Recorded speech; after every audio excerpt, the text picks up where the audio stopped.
All right. Good evening, everyone, and thank you for joining us for the Fall River Historical Commission's meeting. We are meeting virtually via Zoom. It is Monday, August 28th, 2020. The meeting is being recorded via Zoom. It will be available on Fall River Government TV as well as their YouTube page afterwards. Pursuant to the open meeting law, any person may make an audio or video recording of this public meeting or may transmit the meeting through any medium. Attendees are therefore advised that such recordings or transmissions are being made, whether perceived or unperceived, by those present and are deemed acknowledged and permissible. We get a roll call for the Historical Commission, please. Connie Soul, present. Rick Mancini, present via Zoom. Elizabeth DeBlock, present. And Jason Bouchard-Naraki, present via Zoom. We are missing Joyce Rodericks, and we do have two open seats, one of which we have a candidate, Ms. Ashley DeCuno, who will be confirmed, or she will be on the agenda for City Council in September. And we also do have the reappointments for Rick and Elizabeth also being confirmed by City Council on the September meeting for the City Council. The first item on the agenda is to review and approve the minutes from July 18th, 2023. They were not available at the last meeting. For the Historical Commission, any concerns or questions? To approve the minutes. All right. I'll second that motion. All right. I have a motion by Connie, a second by Rick. I get a roll call. Connie? Yes. Rick? Yes. Elizabeth? Yes. And Jason Bouchard-Naraki, yes. That's to approve the minutes from July 18th. Item number 2 is to review and approve the minutes from August 15th, 2023. I'll make a motion that we approve those minutes All right. as recorded. Thank you. And a second by Connie. So I have a motion by Rick and a second by Connie. Roll call. Connie? Yes. Rick? Yes. Elizabeth? Yes. And Jason Bouchard-Naraki, yes, to approve the minutes from August 15th. Okay, thank you. Is there any citizen input for items on the agenda? No? Okay. Few things. We have notices of intent to demolish. From the August 15th meeting, we had item number 3229 Highland Avenue. This will be actually carried over to our September meeting. South Coast Health has not yet closed on the property, but I did receive notice today and they requested to be on the September meeting. So we'll carry that on until the September hearing. So you need that motion, you need a motion to have that tabled? Or? No, I don't think so. Because they made the request to bring it up for September. Mm-hmm. So item number 4 is 247 Tuttle Street. It is not listed on the Registry of Significant Structures. And then item number 5, 110 Chase Street. The applicant is seeking a waiver of the demo delay ordinance for the partial demolition of non-historic modern additions. This is the Wyoming Mills, which is not on the National Register. It is listed on the state register as well as the city's registry. And we do have representative.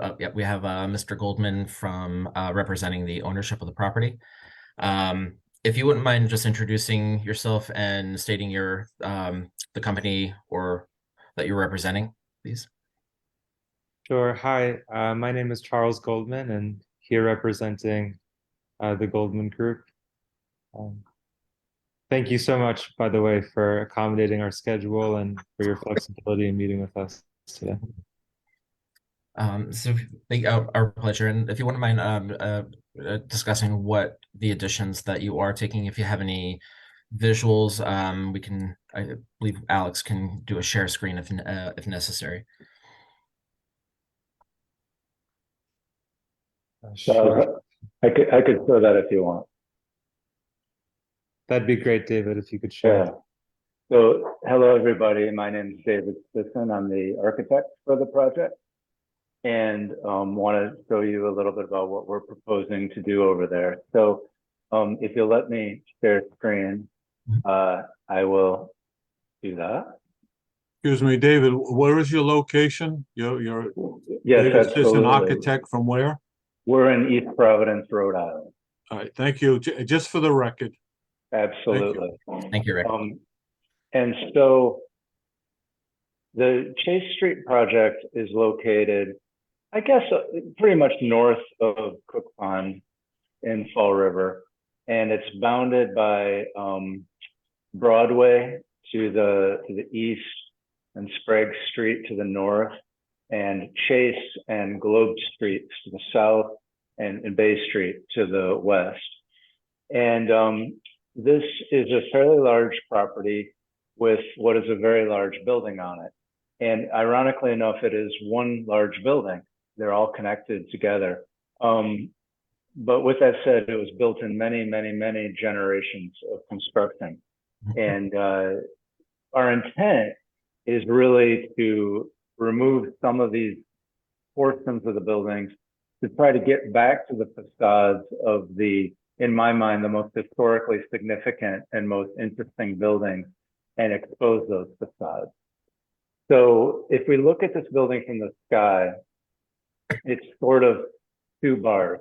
There's one to the west here and one to the east here. And they're joined with a tiny little bridge that joins them right here. Of those buildings, we believe that really three portions of those are sort of more historically significant, and we're suggesting retaining 5 portions in total, and then sort of removing the additions that connect to those and connect them together to split it into 5 different buildings. And when I say 5, 2 of them will actually still be connected with that bridge and will still be one building, but will read as 2 buildings because the connection is so small where that bridge is. And so I'm going to pull up another drawing that I have that shows what we're planning on demolishing, what we're planning on keeping. And then I'm going to go into the Google map and show a little more closely what that means and how we came to this conclusion. So here's the same, really the same image we just saw. Now I've color coded it. And I'm going to zoom in a little on this so you can see it better. And if anybody can't see it or has any questions, feel free to ask me. I'm happy to zoom in a little closer or show you what's going on. So the 3 portions that are shown in purple on this are what we consider to be the more historically significant buildings. The older portions, the one that's at the top, a long skinny bar right here, that's a granite building that's sort of been stuccoed, and it's what appears to be a very old mill building. And the 2 at the bottom, again connected with this tiny bridge, are the brick portions of the buildings that are more iconic for that mill. And our goal is to expose those buildings and let them go all the way from the ground to the top. Now, the portion in orange and the portion in yellow is a much more modern metal building, kind of built with metal building technology. And it's a large warehouse and factory building. When I say more modern, I would guess late 70s, early 80s. We're planning on keeping that as to remain sort of a commercial building. And then there's one portion, this drawing's a little bit out of date. Down at the bottom, and I'm going to zoom in on this so you can really see it.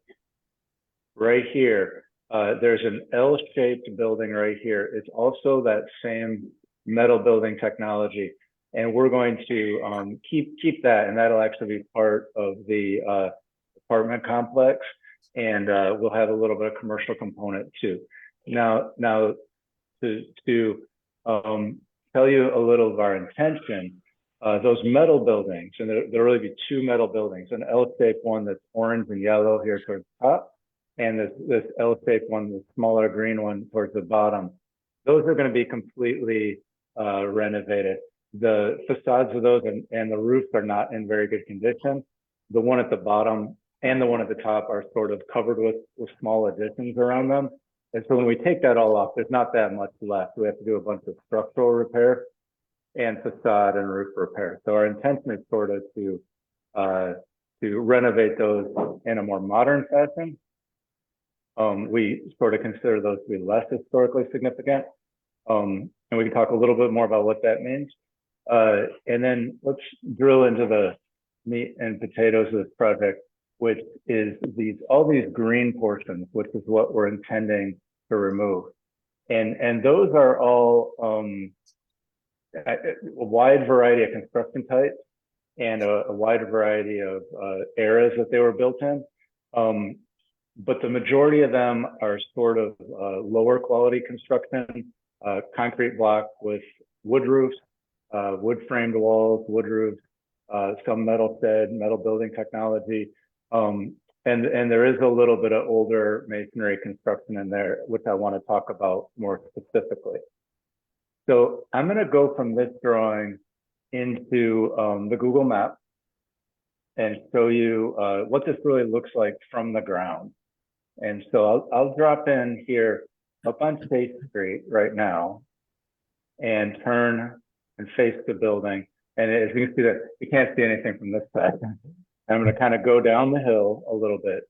And now the more original brick building begins to appear, which our intention is to keep this and renovate this in a historically sympathetic fashion and try to get this back to what it may have originally looked like.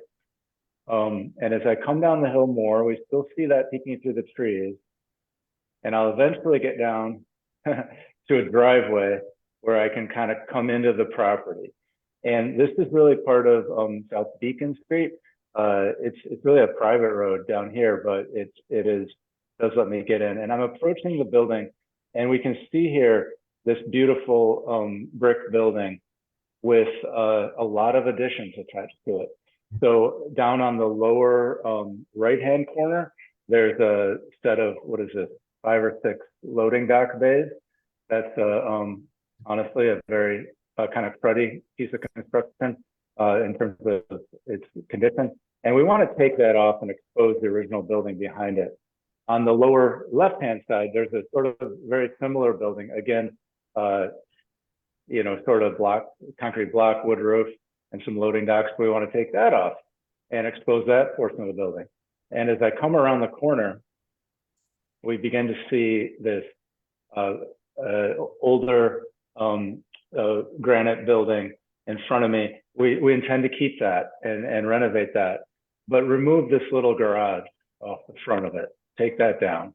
And as I come around this building, and again, happy to answer any questions you may have. I'm going to go past it and come back and look at it from the other side. Take away this large oil tank. And then now, before I get into the kind of middle of the complex, we're going to look just a little bit at this metal building. This blue and cream colored metal building is what we had colored in orange on that from the sky. And you can see it's a big metal box with a concrete block or cinder block base to it, and has what appears to be a couple of generations of metal siding attached to it. Some of it's come off the side there. And as I look sort of further back in the complex, there's a lot of sort of lower scale concrete block additions that have been put on that we'd like to take away and sort of get back to the original facade. And where that is in this picture is the blue band at the top and that cream colored wall just below it. That's the wall we're trying to get back to at that point. And I'm going to go just a little further around so we can look back. Now, one of the things we have here is the very large smokestack. And if I zoom in on that, there's a little red brick addition here. And what we can't see very well behind that is the boiler house. The boiler house is an older portion of the complex and is sort of an interesting masonry building. However, we would like to tear that down along with the chimney. And part of the reason for that is it's in pretty rough state structurally and has some site contamination under it. And I want to show more specifically what I mean. It's easy to see when you're inside the building. We're not going to go inside the building right now, but I'm gonna go back and look at this from the sky. And I want to point out one thing that is visible from the sky. Oops, I'm sorry, I went to our other project here. We got so many things going in Fall River. It's really wonderful. So here I am coming from the sky, and we were just up here on the corner, sort of Beacon Street. And if I zoom in, you can sort of see that tall chimney with these sort of octopus-like ducts that come out and go into the top of the boilers. And there's some lines that kind of run up into the right here. And what those are is they're actually beams, structural beams that have been put above the roof of that building. And the reason for that is at some point in this building's history, they actually cut out all the columns and floors inside the building and left it a shell and re-supported it with beams on the roof. And that's actually structurally undermined this building pretty significantly. And they removed so much of the internal fabric of this that we don't have a very good way of integrating it or using it into our current project. So I think this is probably our biggest request to your board is to remove this. Obviously, we're asking to remove a fairly large number of pieces of buildings around these, but I expect this would be the one piece that is, you know, a little more challenging. So that's it. So our intention is this square building right here, which we call building C. It has some kind of low scale additions around it on 3 sides. We want to take those away so we can use the first floor of that building, get the windows back, get those historic windows re-exposed, get that historic brick facade re-exposed and restored. And then what this bar building here, which is sort of the original piece of the mill, it has some lower scale additions around it that we want to take away. We sort of saw those from the street. And then we want to take the bar building, which we're calling building A internally, and take away its additions too. So we can expose its facade towards the middle of the kind of courtyard of the property. So I think that's an overview of what we're intending to do. And I'm happy to ask any questions or answer any questions you guys may have. And you know, let you know more about the project. David, just the one question. We did get a wonderful tour of this property. Charles spent a lot of time and was very detailed in his explanation. It was wonderful. Great job. Very glad we were part of that. But I just have a little question here. That building in the center with the white roof, is that to be removed? It is, and that's a metal building. It's got a shed roof, so it just slopes one direction. Mm-hmm. But that's a much more modern concrete block and metal building technology piece, and we are intending to remove that. Yes. And then everything west of that to the brick, or I'm sorry, to the granite building is going to be removed also. Correct. So correct. all of that center portion, including the boiler room and this other material adjacent to the white roof, that's all to be removed. Correct. Yeah, got it. Yeah. Regarding, so the property was it was included in the multiple resource area survey that was done in the late 70s, I think, early 80s. So the property actually never made it onto the National Register because of an owner objection. So I'm assuming it's moving forward to have the property listed on to be included on the National Register. Would any demo, especially the boiler house, would that jeopardize the nomination process at all? So I'm going to let Michael LaFlash speak to that. He's part of our team and is sort of heading up the historic effort on this, and he's much more knowledgeable than I am. Thank you, David. For the record, my name is Michael LaFlash, historic preservation consultant with Heritage Consulting Group. Yeah, so to answer your question there, Jason, yes, we are going to seek to overturn that owner objection as we go through a historic tax credit project on this as well. So this will be both state and federal historic tax credits that we are seeking for this project. The removal of the boiler house will have to obviously be part of that application process, as part of the NR updates. If you've ever looked at the area forms that were pulled together, I think it was 83, Jason, on that one. And if you've ever looked at that, they don't really get into any details on anything. So It's very so- simple. so we'll be updating as part of the part 1 application, the overall site, Great. general history, date ranges on everything. So Mr. Mancini, to answer your question, the white roof area, right, we're dating that as circa 96. So we'll have dates and everything associated with each building section. So the boiler house will be all part of that. We're understanding of that being the more older, dating towards around 1910 in terms of construction. You know, the structural deficiencies and environmental concerns is what our primary conversation points with MHC and the Park Service will really look like. So, you know, we'll kind of keep pressing down that path. Thank you. Yeah, just for the record there, this is Ken Fiola. The chimney that's there, that's not the original chimney, correct? David, I might ask you or Stephen to chime in. I do believe it's been kind of tinkered with quite a bit, you know. Ken, I'm that- certain it's not And original. that's a metal chimney. Those were kind of the more modern chimneys. That's if I hamper to guess at that, I would say it's probably under 50 years old. That was Okay. probably put in the 70s, 75. When Yeah, that's what I thought. That's the vintage of that particular metal chimney. Okay. a lot of the metal additions that we're actually proposing to keep, the larger L-shaped and the smaller L-shaped portions, those date to around 71. So best guess is There that you it go. was sometime right around then. Mhm. And Ken, sorry, just for the record, you're representing, it's Bristol County, I forgot the full name. of Yeah, it. I'm representing Bristol County EDC, and I'm here to also speak in support of the application that's before you tonight from the Golden Group. Thank you. Are there any other questions from the Historical Commission?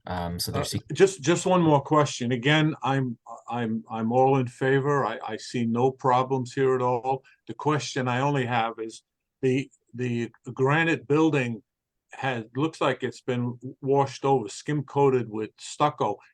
Are you going to try and remove the stucco or just redo the finish?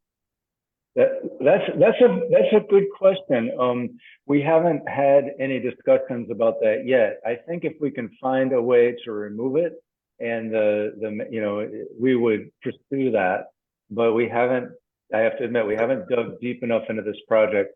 One of our issues, honestly, on the design side, is significant portions of the buildings we want to keep are covered up with the buildings we want to remove, and we need to sort of take them off so we can see what's under there and see what we can do with it. So we have a few gaps in our design right now, and the granite building is definitely a part of that. But I would agree 100% if we can find a way to get that down to the granite and not damage the building, make it look better ultimately, that would be preferred. I think it'd make it look a lot nicer.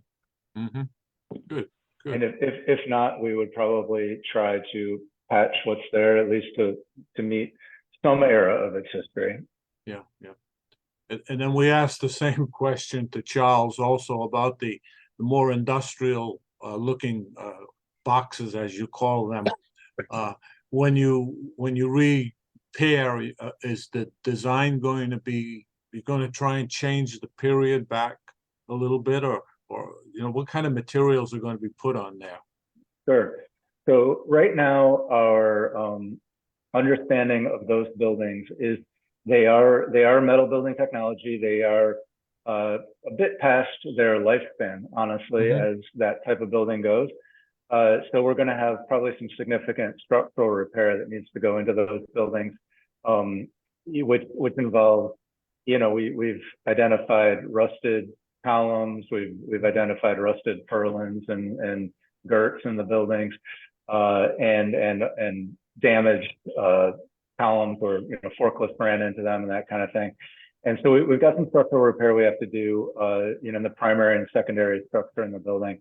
And then, yeah, well, really, as you can see in this picture on the screen, there's a lot of mechanical equipment on the roof, which is going to come off. Mhm. And we'll put new mechanical equipment back, but new roof, repair the roof deck. And then, as part of this, we'll probably strip it down to the frame on the walls. And our intention, because you really asked about the finished material, our intention is to give it a more modern, but still sort of industrial look. And so we're looking at EIFS for the exterior right now, which is kind of like stucco finish, and covering the walls and covering up the concrete block and kind of giving it a uniform finish on the whole building. And the intention is to give it a more modern look, but also kind of get the flavor of a industrial building. So that's the same from what it was originally, but I think it'll improve the building quite a bit in terms of what they look like. You'll have a rough sort of stucco surface. Is that the material? Correct. Yeah. Correct. So you're going to be actually giving it a semi-stone looking facade, which is much improved over the metal. Yeah, and we're also going to kind of cover the concrete block, or probably cinder block, you know, exterior of that building, so it'll be a more uniform building all around it.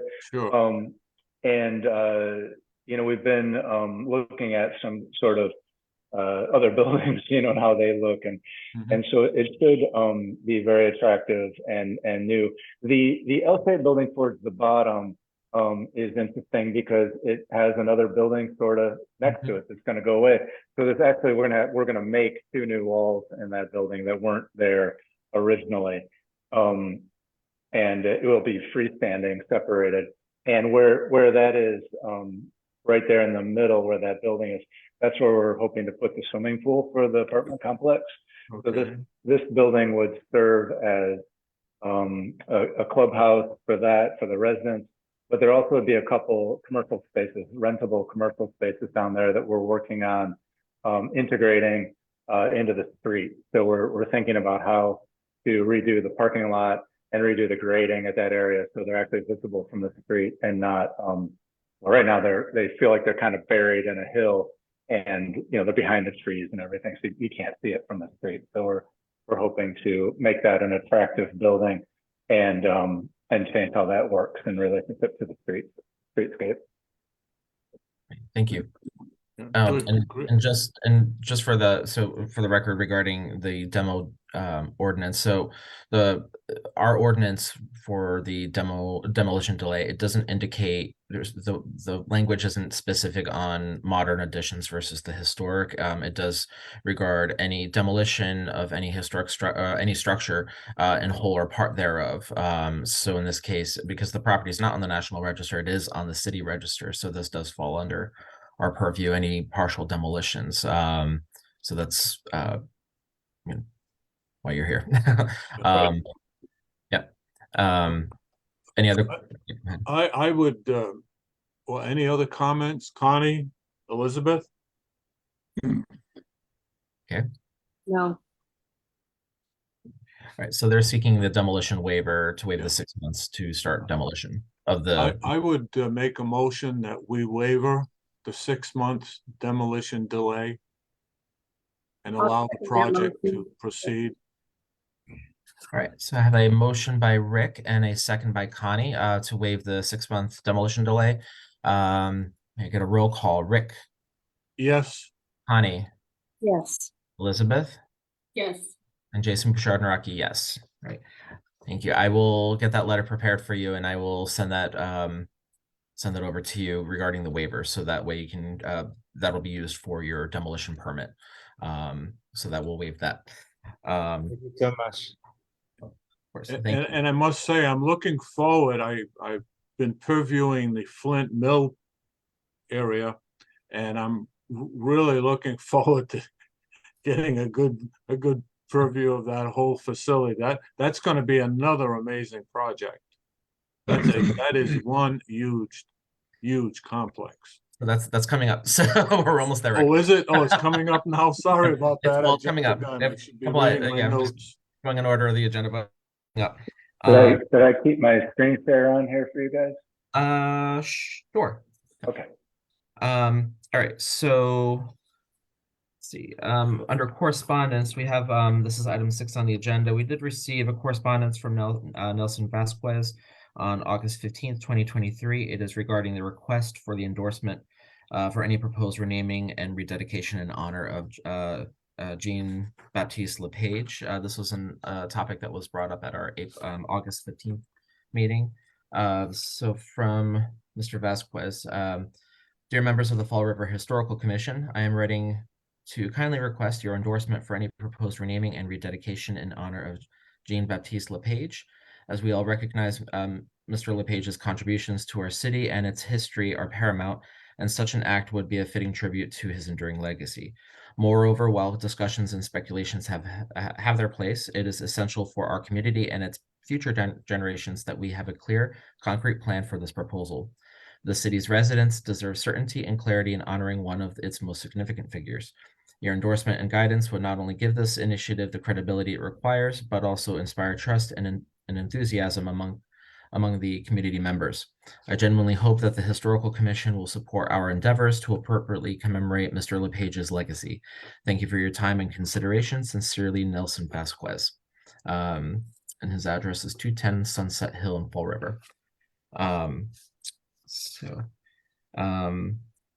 Next on new business, item 7. Do you want to? Would you like an update on that, or you? That's further down the agenda. Okay. You want to wait? Okay. Yes.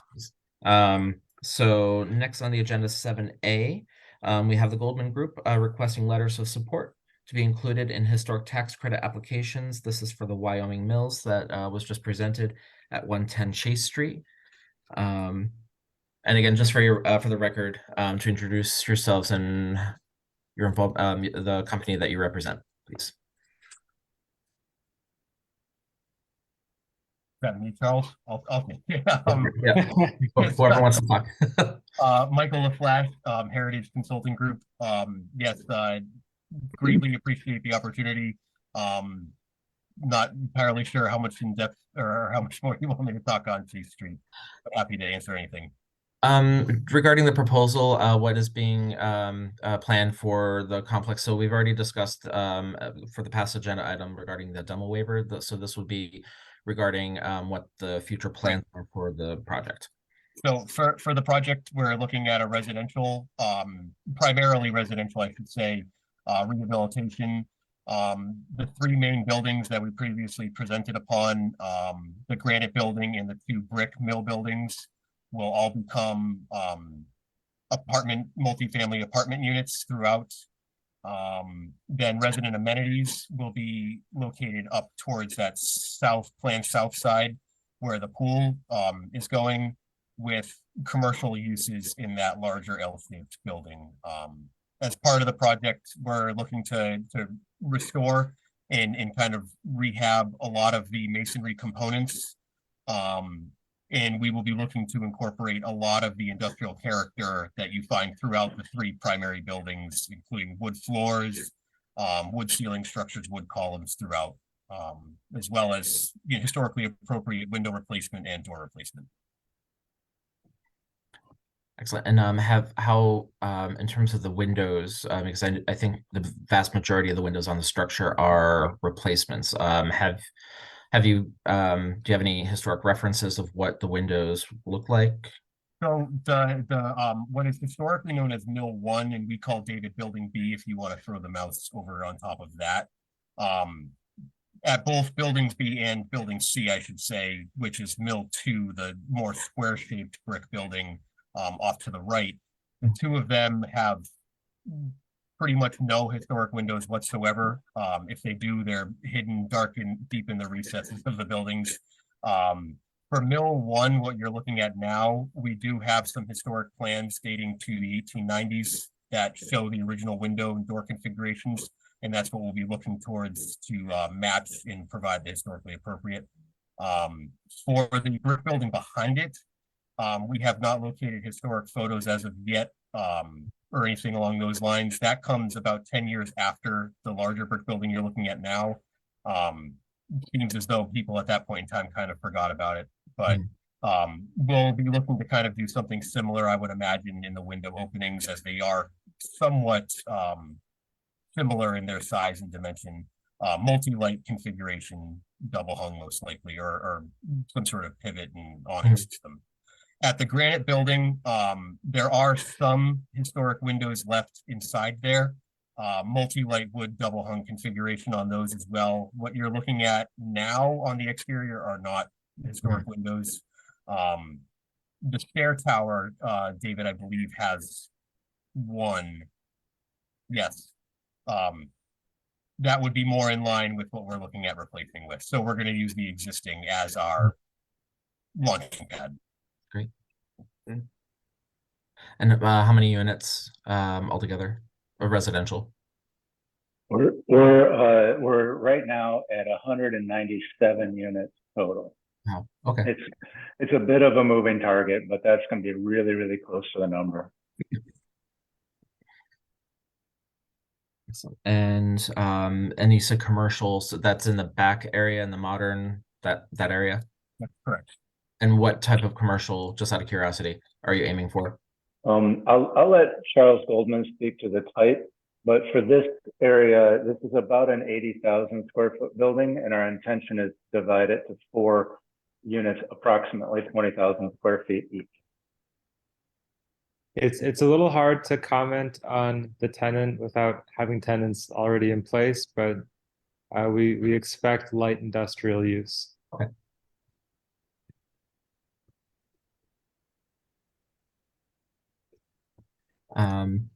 And in terms of construction, so once demo's done and designs have been finalized, what's the timeline for construction to start? We're planning on beginning construction on the warehouse building as soon as next month, and likely the historic buildings on or before April of next year. Okay.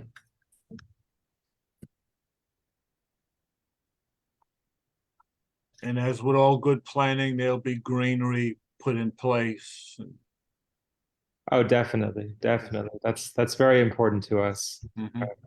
Our goal is to make this into a very, very beautiful site, beautiful complex. Oh, I'm sure. Landscaping is very important. I noticed on the drawings and the renderings that were submitted. Thank you very much for sending those in. And it's quite extensive. The driveway, that's that ramp driveway that comes in off Chase Street will be removed, but then an area parking over along Chase Street, but that sits pretty low, pretty far below the street grade, and then there'll be landscaping around that whole area as well. So I can speak a little bit to the site planning.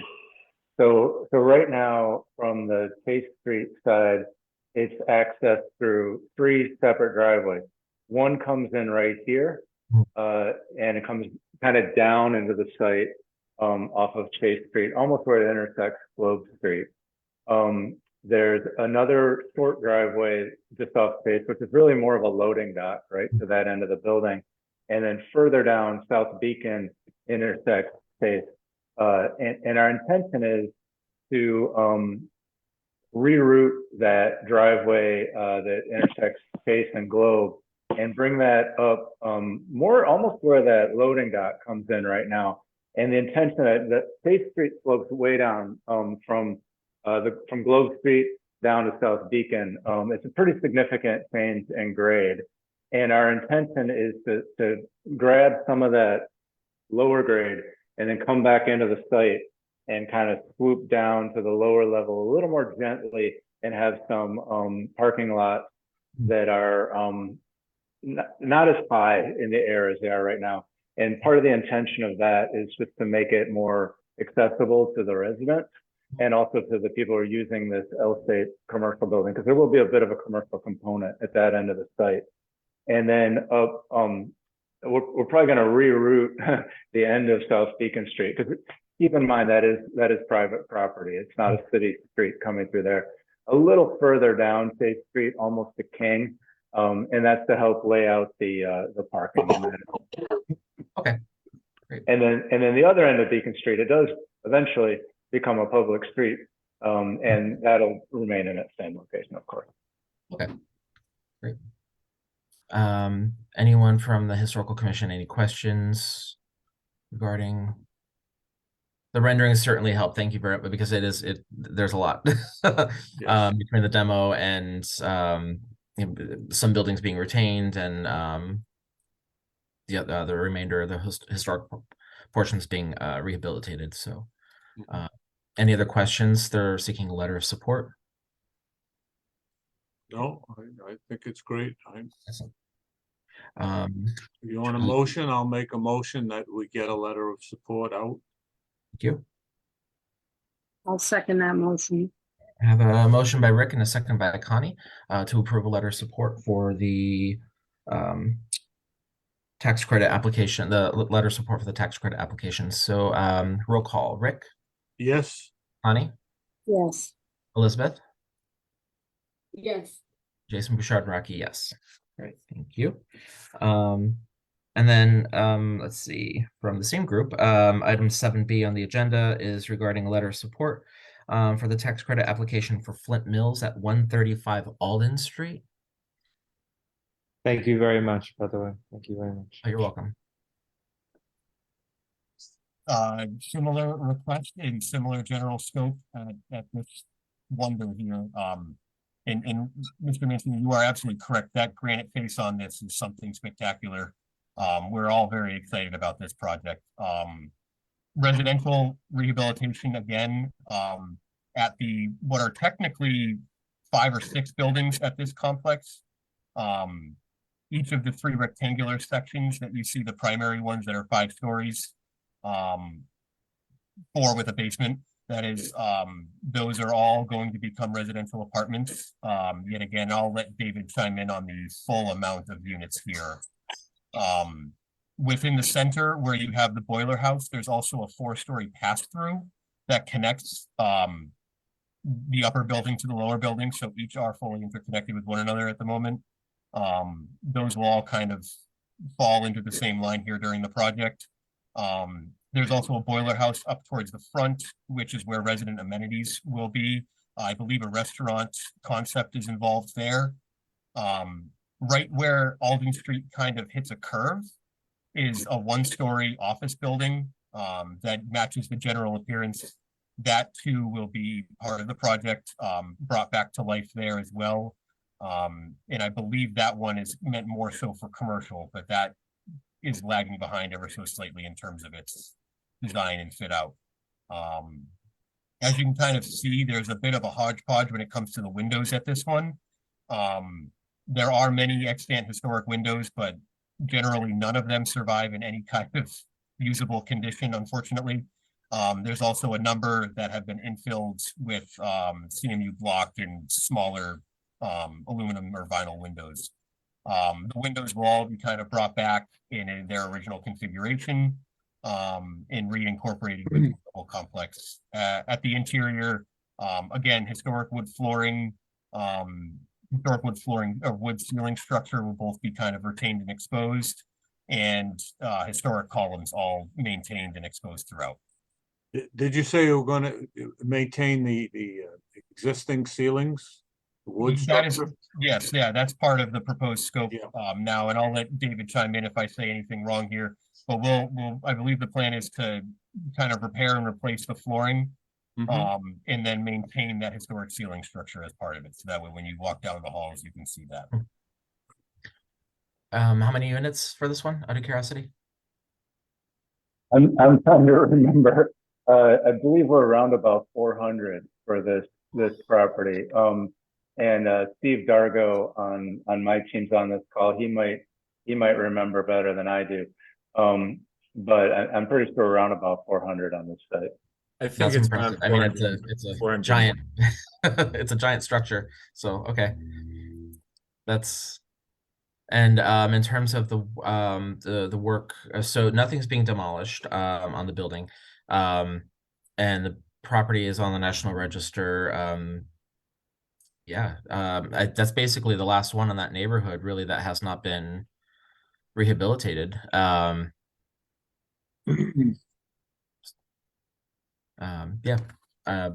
And the renderings, thank you again for sending over the plans. That was very, very helpful to see everything in detail. Yeah, hi, Jason, if I could just add a comment here, it's Ken Fiola. You can see that whether it's the Chase Street property or if it's the Alden Street property, we who live in the city here know how far these properties have fallen into disrepair over a number of years, and have become an eyesore as well as a public potential public safety problem for the city and as well as the residential areas around these properties. You can see that the number of units that's being proposed by the Goldman Group, is pretty significant. And with those types of numbers, that number of apartments represents a very, very significant investment here. So the aspect of them being able to secure both state and federal historic tax credits are huge, because that helps offset some of the overall development costs that these buildings present to them as part of their overall development scheme and the capital stack that's necessary to pull these projects off. So, as Jason said, we started off with curtain lofts on Quequechan Street, and then we moved over to the knitting mill property, and then we had Chris Starr do the old LB File building at the end of Alden Street and Higgs Textile. So this particular building here is really the last piece of those big buildings along Alden Street, and to preserve it and to give it new life with people frequenting that area, which means that it's more activity and also activity from people going to the church there and visiting some of the other restaurants in that neighborhood. From an economic development standpoint, this along with Chase Street are huge. But unless the Goldman Group can get the historic tax credits, it really becomes an unmanageable project from a financial perspective. So that's why your support and this group's support is so important in the overall scheme of helping a developer, a qualified, reputable developer, move forward with a reputable project that's going to benefit not only the neighborhood but the entire city in general. So I'm hoping that you guys will continue to support this application like you did with Chase. Mm-hmm. And thank you very much for that. And I agree. The impact this particular building and any other complexes that have in this neighborhood on Alden Street, I mean, that it really will benefit the city, and more directly to the Flint neighborhood, makes it more viable of a neighborhood for business to open up. And that's an area of the city that really needs the investment and the creativity to kind of bring it back to getting the shops open and more activity down there. So this would be a major step forward for the neighborhood, in my opinion. So, and the presentation that you people have made so far as a group for both projects, it makes at least myself feel very comfortable that you're going to be out there really structuring this correctly, because as Jason said, the renderings that we've seen to date and the time that you've taken to bring us through these properties and showing the due diligence that you've got in mind, I would definitely, if Connie or Elizabeth, do you guys have anything to say? If not, I'll make a motion. No, I agree 100%. Yeah, I definitely agree. This looks great. Well, I would make a motion that we let them and support their intentions of getting the tax credit. I'll second that motion. thank you. So I have a motion by Rick and a second by Connie for a letter of support for the Flint Mills at 135 Alden Street. Roll call. Rick, please. Yes. Connie? Yes. Elizabeth? Yes. Jason Bouchard and Rocky, yes. So I will be writing a lot of letters tonight. So I will be sending those out. I know the applications are due the 31st, I believe. So you'll have those tomorrow, as part of your applications. And if there's any questions whatsoever, by all means, reach out, and happy to help. Thank you so much. Thank you all so much for your Our time pleasure. and support. Thank you. Our pleasure. Thank you so much for attending tonight and your flexibility.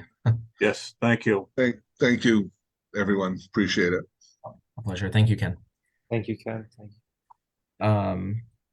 you. On item 8A for new business, we have a request for letter support for historic tax credit application from Heritage Consulting Group regarding 80 to 84 North Main Street. This is the Durfee block.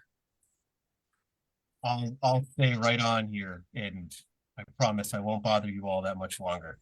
Thank you again, Michael LaFlash, Heritage Consulting Group, working on this gem right downtown at the corner of Bank and Main Street, right sandwiched in between the library and the armory. This is the historic Durfee block, also known as the BMC Durfee Trust Bank Building. Constructed originally in the late 1890s, expanded upon with some frequency actually until right around 1928 or so. And then even into the late 70s, there are some building sections that kind of come alongside with that. Project here is, again, a residential apartment where we're going to convert this for use as 22 apartment units strung out between the 3 floors here. The basement will have some resident amenity space towards the back where it comes into the fold down along Bank Street.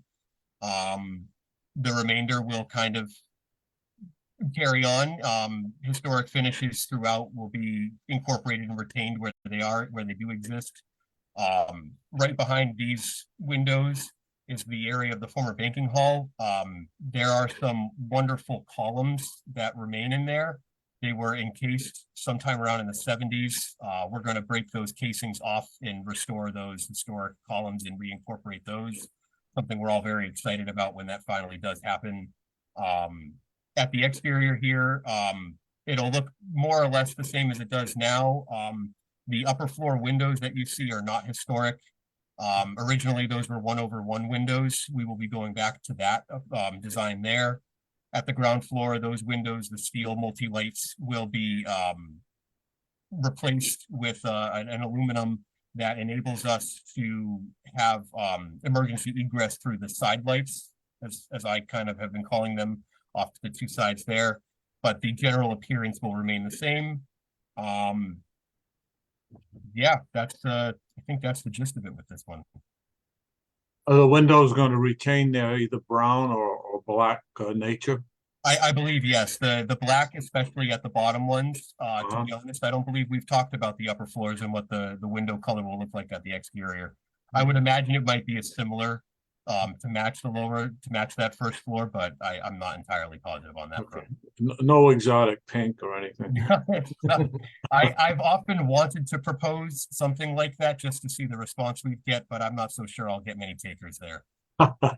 Fortunately, fortunately to an extent, we cannot approve or disapprove an application based on paint color. So, Right. So it's, I guess I'll ask the question back if you would prefer the hot pink. Exactly. Well, that was just a little humor I was throwing in there, Right. you know, so it gets the smiles on our faces here. regarding, and I may have missed it, regarding the windows, especially on the North Main Street, on the historic portion of the building, those will be replaced. Yeah, yep. Okay. So the upper floors will return to their original 1/1 Mhm. state, and then the bottom floor, we're gonna look to replace them for emergency egress components as part of the residential design. So the two, I might be able to get a really good shot from the side here. These side components, we're looking to make those operable and kind of have those as somewhat of a casement, so that way they could serve as emergency egress. Yes, that's the general plan as of now. Okay. No, I ask just because I 1/1. I was just curious. So interestingly enough, the building locally was designed by George Clough, who was a Boston architect who did BMC Durfee High School, the historic high school on Rock Street, same architect. And I believe his buildings are very well documented. If there's any historic renderings or drawings of that, I believe the Massachusetts Historical Commission and their archives should have something regarding Clough. If you're looking for the 1/1, I mean, that's probably was historically done, but if you're looking for historic references or anything of that nature for the building, but We were lucky to find a very early 1900s photograph of the building before the windows that you see here were installed and before the rear addition was put on. The Mass State Archives do have the renderings of the rear addition from 1928. Unfortunately, that is all they have. And those, unfortunately, for my sake and my sanity here, they only show this elevation, so we never got an actual look at what the original door was or anything like that. As you can see through here, as I scroll over, they've got replacement storefront systems hidden behind the metal gates. Unfortunately, we don't have much to go off of for a point of reference on that front, but we do know that these windows were in prior to 28 as that rear section was put on. Oh, interesting. Okay, great. And 28 is a significant time period, at least with Fall River, because of the big fire that devastated most of downtown. I think that, I'm not sure, maybe the block south of that, I think that was all decimated because that would have been when the Durfee Theater went up. So yeah, this building would have been greatly affected by that fire. Any questions from anyone on the Historical Commission regarding the application? I have a question, but it's about the interior. So there's a walk-in vault on the first floor in the bank part. Just curious what is happening with that? There's actually a number of vaults throughout the building that we are going to try our best to incorporate in a number of ways. At the basement, I believe it actually becomes storage. At the first floor, there are 2 vaults, one within that rear portion, and one within the let's call it the historic section. Both of those will be incorporated in, one as the management office. So somebody will unfortunately be stuck inside that vault all day. And then the other as proposed to be leasable tenant space at the moment, just the kind of small office commercial space for anybody within the building, that kind of thing. There is another vault at the 3rd floor of the rear addition. That rear addition's 3rd floor, though, is not considered to be historic. It dates to around, I think, 63. It's not a little bit earlier, to be perfectly honest. At least we're dating it to circa 63 at the moment. We're kind of incorporating that within an apartment unit as of now. Thank you. Excellent. Any other questions? They're seeking letter support for their tax credit application. I'll make a motion to grant a letter of support. And I'll second that motion. I have a motion by Connie and a second by Rick. Letter of support for the Durfee block at 80 to 84 North Main. Roll call. Rick. Yes. Connie. Yes. Elizabeth. Yes. And Jason Bouchard and Rocky, yes. All right. Many thanks to all of you for everything this evening. Our pleasure. Thank you so much for Highly welcome. all the information that you've provided. Thank you. And Ken, thank you again. Yeah, thank you, guys. Be good. Thank you. All righty.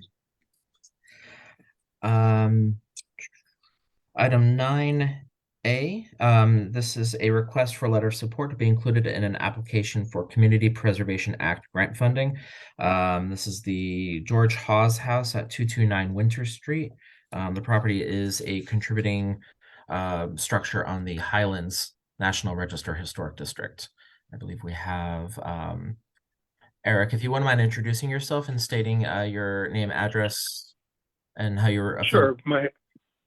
It's Eric Helsted, and my address is 57 Sefton Drive in Cranston, Rhode Island. I've owned the building with my brother Knut for about 3 years and looking to bring the porches and some other items back. Excellent. So the property, so this is the CPC grant funding is for the exterior. And some work has already gone on, but so they're, so the front, for those that might not be familiar with the property. it's So on oh, go ahead. yeah, if I could, the prior owner had removed a lot of the front columns. We have a lot of the original work in the basement that they stored fairly nicely and well, but it all needs to be kind of reworked. A lot of labor intensive efforts to put it back, but they're all in fairly decent shape. And we've been in contact with some woodworking shops in the area. Troy City has given us a quote to help us redo some of the columns.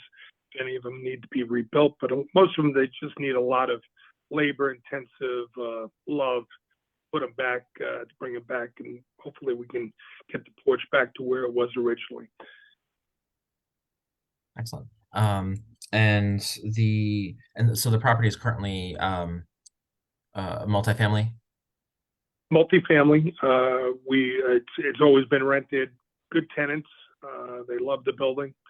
The interior is fairly original.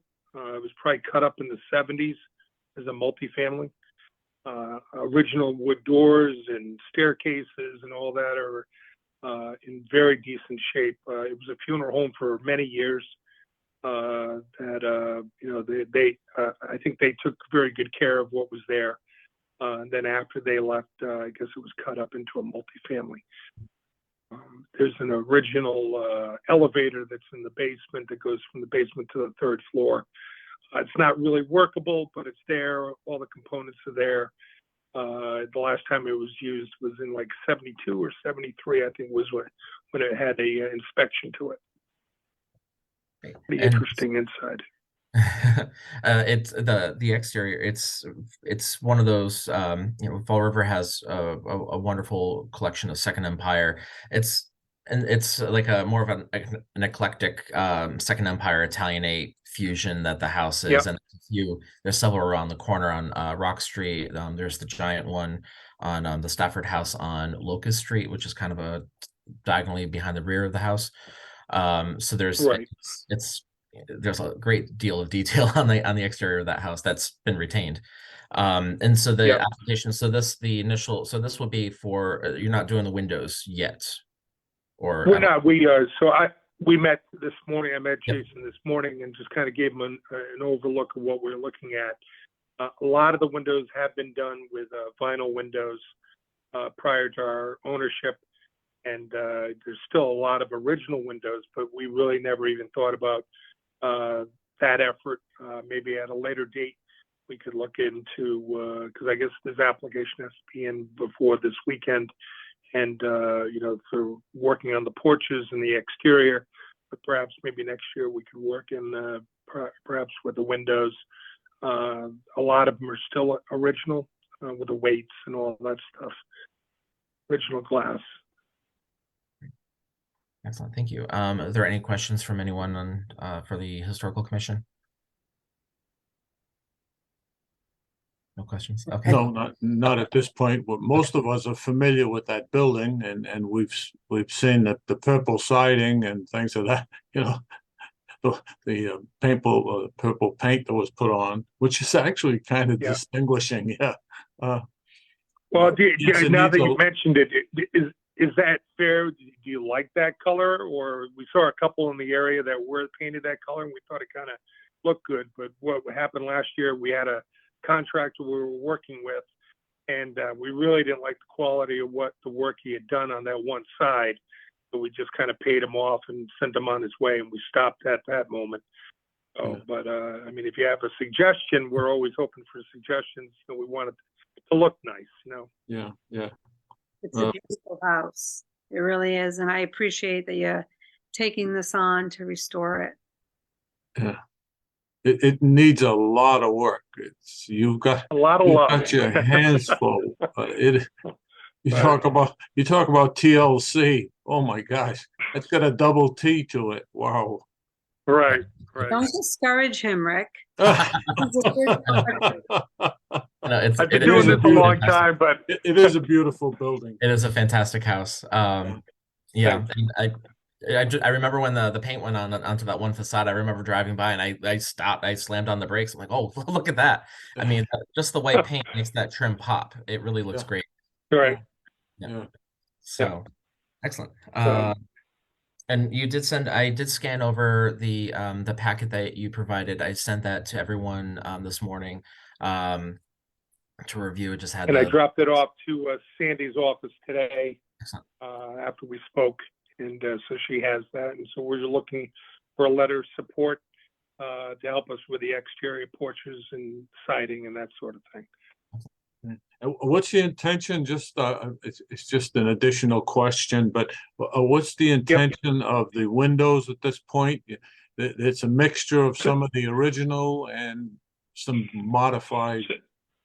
Yeah, there were some vinyl replacements, mostly on the southern Yeah. side of the building that took the most heat over the years. And I guess it was easier for them to just replace them with vinyl windows at that time. Those windows, the ones that were there, they're not in the basement. So what I have is pretty much what's there. There are a few windows that were stored in the basement, but like I said, we would love to look into working on the windows as well, but that really wasn't what our plan was with this money, the CPC money at this time. But I mean, if we can get it in, we could probably try to work on the ones that are there, and look to you guys for maybe some guidance also as to what you would like to see. I know some of the windows have those antique storm windows where you would take them on and off. There's some screens in the basement. I don't know how that's a practical use.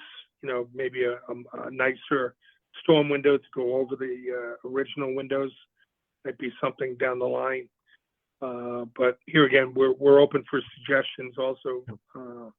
We have it's just been completed, a really nice booklet that could show you and give you some really good guidance. So when you Sure. start getting into that, please feel free. We'll get one over to you, and you can get over and review it. It gives you a lot of good ideas on how to retrofit and what'll fit and blend nicely. Sure. Yep. I We want to bring it back as close as possible to where it was. Yeah. Hopefully give it many years to come of being on the corner and just a good presence in the neighborhood. Yeah. Who owns that parking lot? If you're standing on Winter Street, looking at the building, just to the north, there's that circular drive. Is that part of the old VFW or is it your property? No, so the VFW, I guess, was the original. There was a carriage house originally that got taken out years ago when they built the VFW. But we have an easement. There's a driveway that goes up to their ramp, and the Yeah. horseshoe part is ours, and we have an easement to go out onto their that driveway that goes up to the ramp to the back of the building. Okay. And I guess when they did it as a funeral home, there was an underground ramp that was brought to a garage. And here again, I don't know when it was done because we haven't really looked into it. But there was a ramp where the hearse would probably back in, and the embalming room was in the basement with the elevator that went up and down to the third floor. But I've heard stories that the elevator was used by probably one of the original owners that needed to go up. She was getting older and needed access to all three floors. I don't know which one came first. Okay. Good. All right. Yeah, that was the Coughlin family that had that. That was one of The funeral home? the original Coughlins, yeah. Okay. Thank you. Like I said, I don't know when the elevator actually came in. Mhm. If it was for her, the woman that might have owned it at the time, or if it was for the funeral Yeah. home. Looks like it was made for the funeral home, but Mhm. no, it's there's no date on the elevator that gives me like when it was put in. Well, Thank you. yeah. Any other questions from anyone? No, I would make a motion to get a letter out in support of the project to the CPC. I'll second the motion. All right, so I have a motion by Rick and a second by Connie for support of a letter for 229 Winter Street. Roll call, Rick, Yes, Connie, Yes. Elizabeth, Yes. and Jason Bouchard Naraki, yes. Eric, I'll have that letter for you. I'll send that as well before the deadline application deadline, which is Friday, I think the 1st for the CPC. Yep. Yep. So I'll email to you and I'll also send it over to Sandy so she can just put it with your application. Perfect. Thank you very much. great. It's a Thank pleasure you. meeting everybody. Okay, thank you. Same Thank here. you so much. Under old business, item number 10, 10A through D, we have Ryan LLC requesting continued letters of support from the Historical Commission for their tax credit applications. This was tabled on August 15th, 2023, pending site tours and visits. So we have Emily here from Ryan LLC. Emily, if you wouldn't mind just introducing yourself and the company that you're representing. Hi, Emily Dominiani with Ryan LLC. Thank you. And so regarding I guess we can just because we've reviewed these projects all together before, should we just go over, if you want to go line by line or project, if there's any updates or what the status is at this point? Sure. Since I know that everyone wasn't at every project. So sorry, let me just get the agenda so I know which order. Okay, so the International Ladies Garment Workers building is nearly complete. There's just some final items like signage and a few things on the exterior, but otherwise tenants have moved in. So this will be the final time that we're applying for the state tax credit, and hopefully it'll be done sometime in the next month or so. Thank you. Do you want me to keep going, or do you want to pause Sure. between each one? Sure. So that was 10A. 10B is the Sanford Spinning Mills. So Sanford Spinning, that is going through. We got a small letter from the August round with asking for additional information relating to the windows. So we have the shop drawings now. We'll be submitting that for approval. I've been talking to the National Park Service reviewer, and we should be getting a federal conditional approval sometime this week. So that's good news. And otherwise, once the funding is secured, they can actually get going on the construction. I mean, they've been doing a lot of work pre-construction, cleaning out the buildings, but Cleanup, yep. yeah, which has been, as some of you have heard, it's been months now and still working on that. There was a lot left in these buildings, so cleaning all the old product and mechanical equipment is taking some time. Yourself and Rob, you did a great job of explaining and the explanation of the future of that building. That's very, very informative. Thank you very much for your time on that. And also the ILGW, that was nice to see the finished product. It was interesting, you know, to just see the details that were put into finishing off that building and maintaining that aged look in there. It was very nicely done and nicely presented. Thank you for all of that.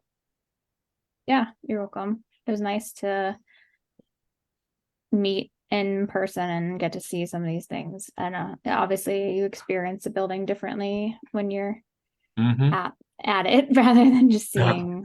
yeah. And and as you talking about know, it. I'm sort of a stickler for that. We have to spend our taxpayer money correctly. Yeah. Was So there any- then Sorry. the next, Yep. oh, go ahead. NC is the Notre Dame Rectory at 529 Eastern Avenue. So this is the first time applying under the new ownership, which hopefully is a positive sign that things will be moving forward more quickly. The hurdle right now is getting the electrical hooked up, and then hopefully they'll be starting construction and getting that project moving. Emily, help me out here. This would have been the second request. There was already a request made with the original owner or the first owner or past owner. But there were no monies or tax credits exchanged at this point, correct?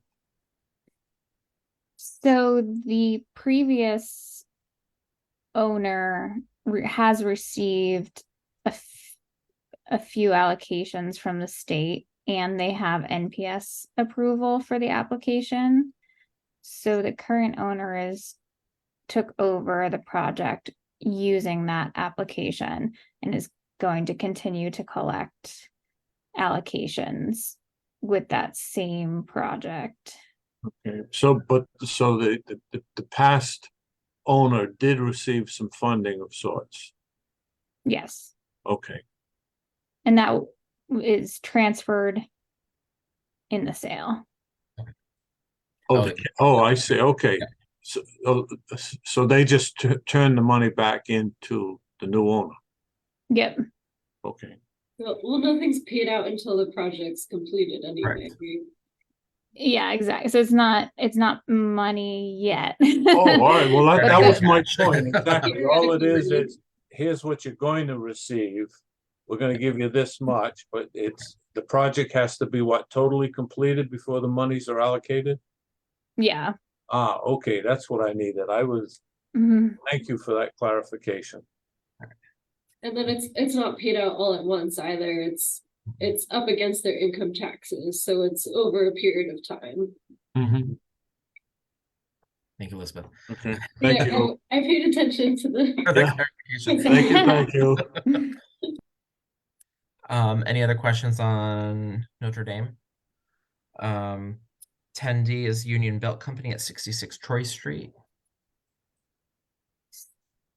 So that project we submitted the federal part 2 earlier in the summer, and the Massachusetts Historical Commission reviewed it and forwarded it to NPS. It's been on hold at NPS until we address their additional comments in an amendment, which we will be submitting the amendment and new state application this coming August on Thursday. We had skipped a couple rounds while we were going through the federal process to get an answer quicker. Or yeah, don't need to get into that. But so now that we got a lot of comments from the state, we're able to address these in a more complete application for the part 2. And yeah, and they want to get started on that building hopefully in the fall. Yep. So Great. Excellent. Any questions regarding Troy Street at all? No. Okay. Should we vote one by one or as a package? Because they were presented as a package. Yeah, I see no issue with presenting as a package and voting as a package. Anybody have I don't have a concern with the package vote. Oh. Okay. Well, I'll make a motion if you like. I'll make a motion that we approve for tax credit applications for both the ILGW, the Sanford Spinning Mills, the Notre Dame Rectory, and the Union Belt Company. I'll second the motion. All right, I have a motion by Rick and a second by Elizabeth. So these are for continued letters. If these were new requests, then we would go one Separately, line by line. sure. Yeah. So this is a request for letters for the properties, and I'll go over those in just a moment. So may I get a roll call vote? Rick, Yes, Connie. I didn't hear you. Sorry. Yes. Okay, sorry. Elizabeth Yes. and Jason Bouchard and Rocky, yes. So that was for the letters for the ILGWU building, Sanford Spinning Mills, Notre Dame Rectory, and Union Belt Companies. I will have those letters over to you before your deadline. Okay, thank you. Thank you so much for your patience tonight and for taking the time to meet with us and to go over the different projects. Yeah, no problem. Thank you. ditto on that. I really appreciate it. Emily. Thank you. It was fun. Okay. Okay. Let's see, item 11, this was also tabled from August 15th, 2023. This is the proposed renaming of 3rd Street as the Jean Baptiste LePage Street. I don't think Colin is here with us tonight. But Rick, you said you had some updates regarding that. Yeah, it's too bad they're not here but I did speak to the park commissioner and asked it. I actually spoke to Nancy Smith herself and asked about this Jean Baptiste LePage, the corporal, and explained to her about the overpass that was in his name and how it was being when the overpass was taken down and the family is looking to have something reinstated, and that we were assisting for a number of reasons. One, because of the 3rd Street designation was going to be changed with that renaming, and we didn't think it was apropos, and that we thought also it would be better to honor this veteran with a better location and a better symbol than just a couple of blocks of a street. And I mentioned that the gentleman was born on Jenks Street in the Flint, and was there anything available on the greens out there on Eastern Avenue? Nancy was not sure, and she's not sure who owns the property, but she did state that it's going to be time consuming to acquire all of the information necessary and then get it stamped by all of the necessary people. One, we as a historic commission are just trying to help because of the 3rd Street proposed change that we don't want to see. The work is going to have to be by the family or by Colin Dias, who wants to get in there and be of assistance. They've got to go before the park board. They also need to go before the planning board. And then they got to get the city council approval. And in that research, designate whether that land is owned by the state or not. If it's owned by the state and not governed solely, we know that the maintenance and the grass cutting and things of that nature are done by the park board. So I guess it has to be brought before the park board to see if the park board has the authority to authorize that. But someone has to do all that work, and it would have to be someone in the family or Colin to go out there and pursue that. And we can be as much assistance as we can with a letter of support, but it's really not our bailiwick to be chasing the plaque, as much as, it's a good cause, and it would be very nice to a plaque, or if the family could get approval or monies from a monument, that would be all well and good, but that rests on their shoulders. Right. So the initial request was made to the planning board for the renaming of 3rd Street. So The planning board's going to be bringing it back up at their next meeting, I believe, because it was tabled at their last meeting in August. So should we get a letter to the planning board for them to continue tabling it until such an alternative is made, regarding the historical commission's stance on the project as well? And because Third Street, just that one short little block, is a National Register Historic District that was created in February. It was accepted by the National Park Service in February. So it does affect those, renaming Third Street would affect those buildings, those addresses, those residences that are on that street. And the basis of the name of that district is named after the street that runs through it.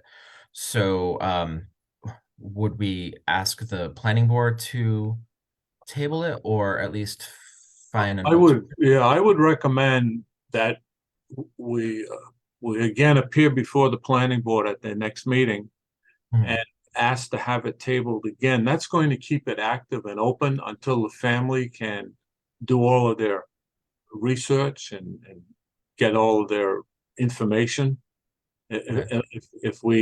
If it gets off the table and they take a vote, it could just fade. I would leave it there, because the planning board's a vital part of getting the monument replaced and, moved.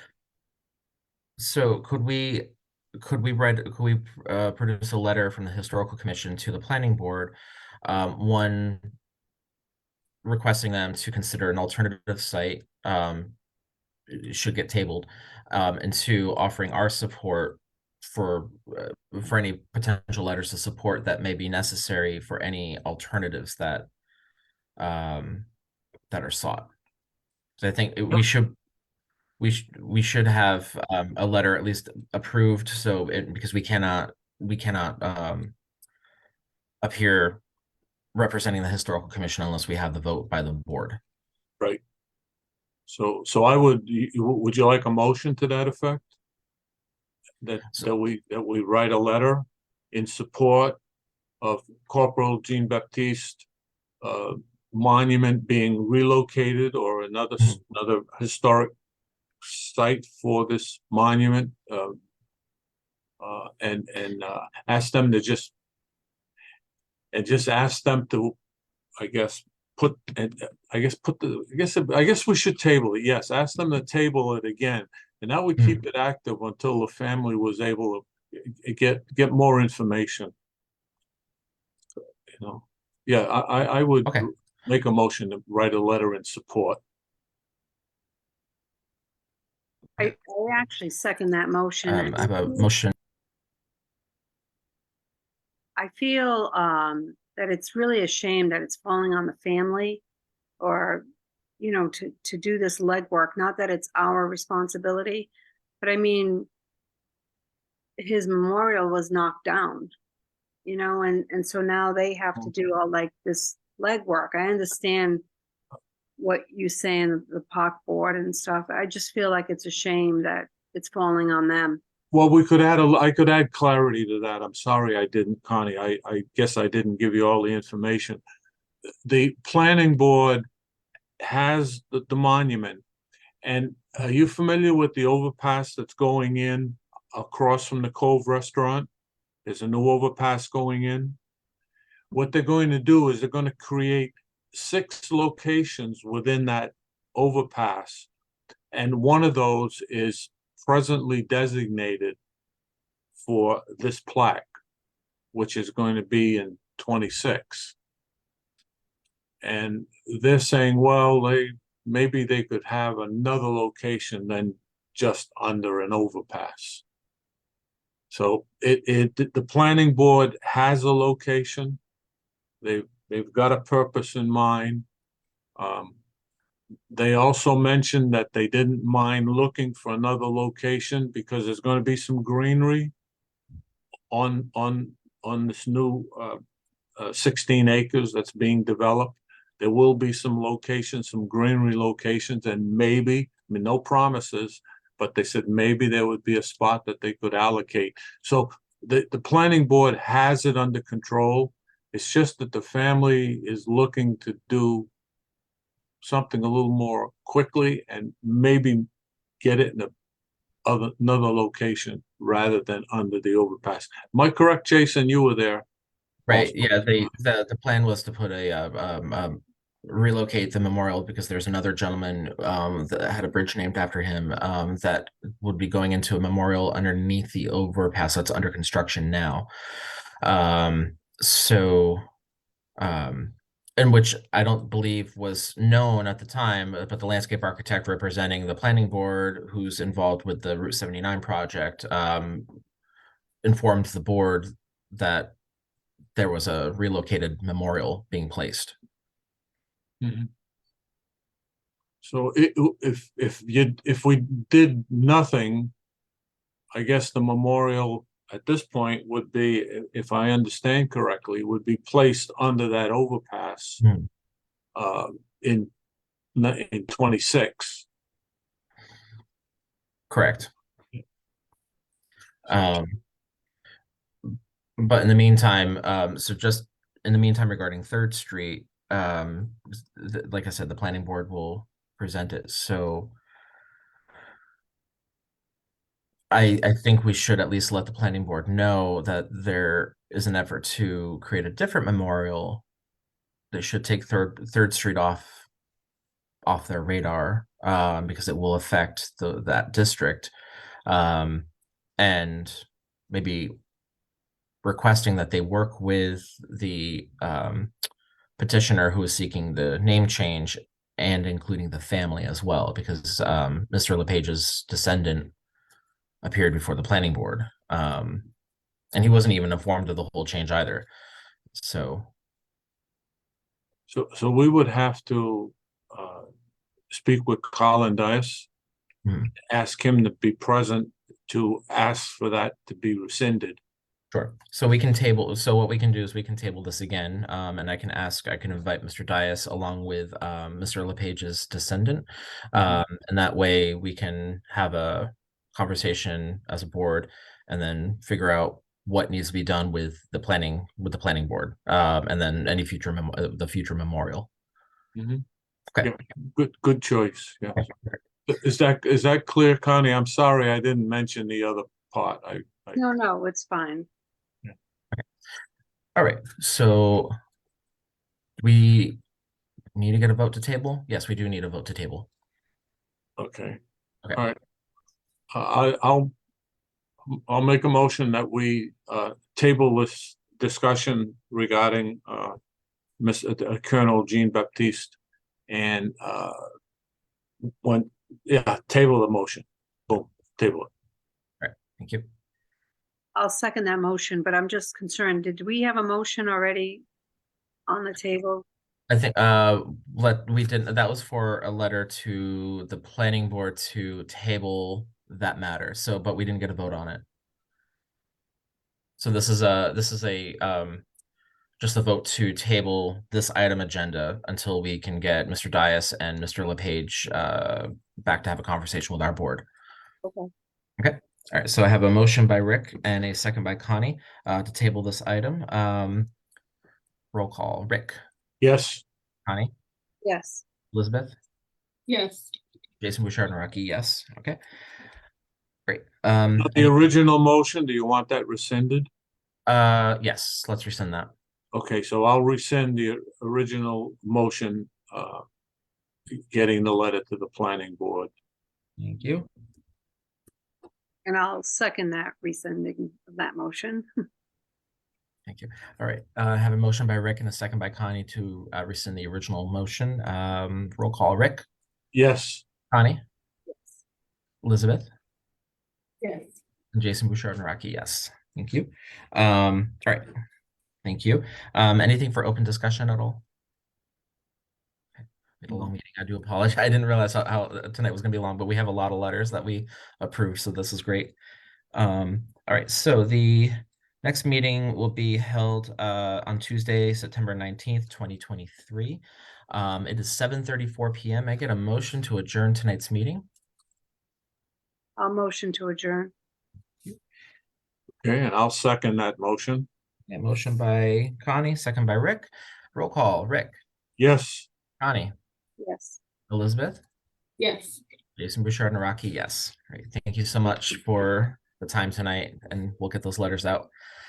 Okay, you're gonna be up to burn